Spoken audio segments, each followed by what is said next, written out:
Vikings fans made a deal with the devil. Look, I started today thinking, I feel bad for Vikings fans. It's got to be hard to be a Viking fan. Think about this for a second, okay? You're a Viking fan. Now, I understand Bills fans are like, look, we may not have our team. We lose them a couple games a year to play in Toronto. We haven't been competitive in a decade. We lost 4 straight Super Bowls, and did I mention we're in Buffalo? Hard to be a Bills fan. Hard to be a Browns fan. Okay? You finally get a good quarterback in Colt McCoy, somebody who can win you games. Peyton Hillis. Hey, Hillis is a fumble machine. He's a yard-gaining fantasy freak, but also a fumble machine. Hey, McCoy gets hurt. So now you got Jake Delhomme. Did anybody watch how bad Jake Delhomme was last week? You're the Browns. You lose the Browns to Baltimore. They win a Super Bowl. You get an expansion franchise that's yet to be competitive since they've been an expansion franchise. And you're in Cleveland. So both, look, there's an amount of sorrow I feel for you. Like Niners fans, cry me a river. You had 2 decades of unbelievable success. You pick me a spot, and I can.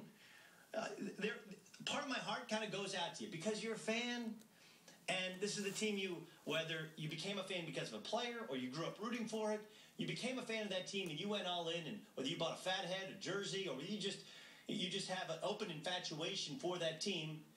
You can't really describe why you were a fan. You just are. But I started today thinking that Viking fans have it worse. They have it worse than anybody.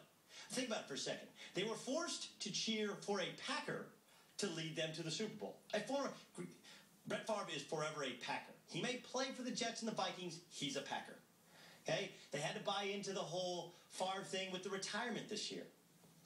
So then 3 of their players go down, pick him up, and drag him back to Minnesota.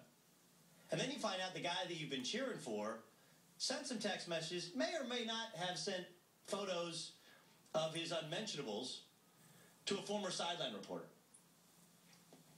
Now you're like, wow, this guy that I'm cheering for, that used to be a Packer, used to be the arch enemy, who I kind of sold my soul for. Now I find out this is the real guy? Oh yeah, then you had a coach that nobody liked. Your season is an epic and complete disaster because everything that went right last year went wrong this year. So the coach gets fired. Favre gets hurt. The backup comes in.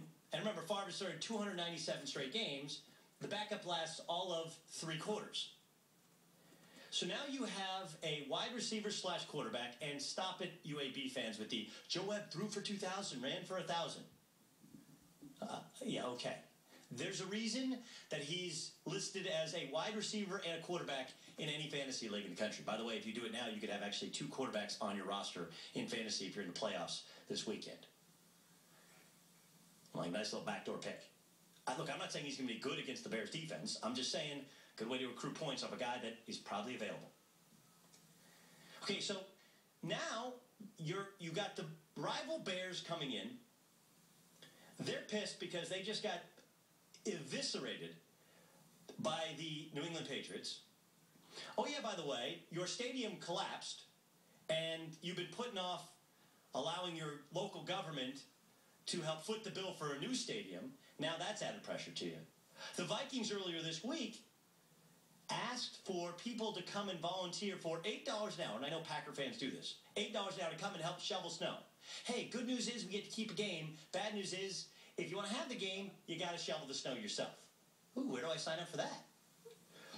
So, 3rd-string quarterback, who's really a wide receiver in the pros, starting at quarterback against the Bears, who are going to blow you out. You have an interim head coach. You're playing outdoors on a field that you had to shovel in order to clear off. Oh, yeah, did I mention the kicker? No, not the kicker himself, not Ryan Longwell. The kicker is no beer, no booze. Won't be sold, supposedly not allowed in the stadium. Now, the only one really benefiting from this, well, 2 people, or 2 groups. One being one group. Flask salesman in Minneapolis, St. Paul, killing it right now. Killing it. There is no guy I would rather be than the guy who has the Viking helmet on a flask right now in Minneapolis, St. Paul. Oh, concealed containers. I can make the point that, hey, it's the toughest team to be a fan of is the Vikings. On the other hand, I start to think about it and think, you know what? Vikings fans had this coming. They welcomed in Brett Favre, the enemy, with open arms. The enemy. They sold their soul to have Brett Favre. You know what? You had it coming to you. I'm sorry, you had it coming to you. Not the snowstorm, the end-of-day snowstorm, although you could make a point that the Almighty had his say. You had it coming to you. And you know what? The devil, he always gets his. You've seen it in every movie. Oh, yeah, there's that fine print. You know the funny thing about the fine print is? What contract is breached more, absconded more in the United States than the marital contract? And the truth is, there's really no fine print. There should be. Matter of fact, we put together some fine print, but there is no fine print. I think in the fine print of, hey, Brett Favre, available, wants to play for us. Always wanted to play in a dome, always wanted to play for our play caller. Always wanted to play with Randy Moss. Well, another deal with the devil. How'd that work out for you? Devil always gets his. Favre was the Trojan horse, by the way, that you led into the gate. They were a playoff team before him. They made the playoffs the year before without Brett Favre. They nearly got to the Super Bowl. But there is that fine print in the contract. And the devil got his. Getting his. Have fun with that.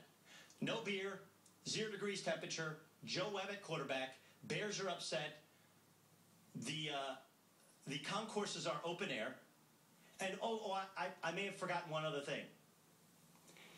You may or may not have a seat, even if you have a ticket for the game, because TCF Bank Stadium holds 50,000 people, whereas the Metrodome holds 64,000 people.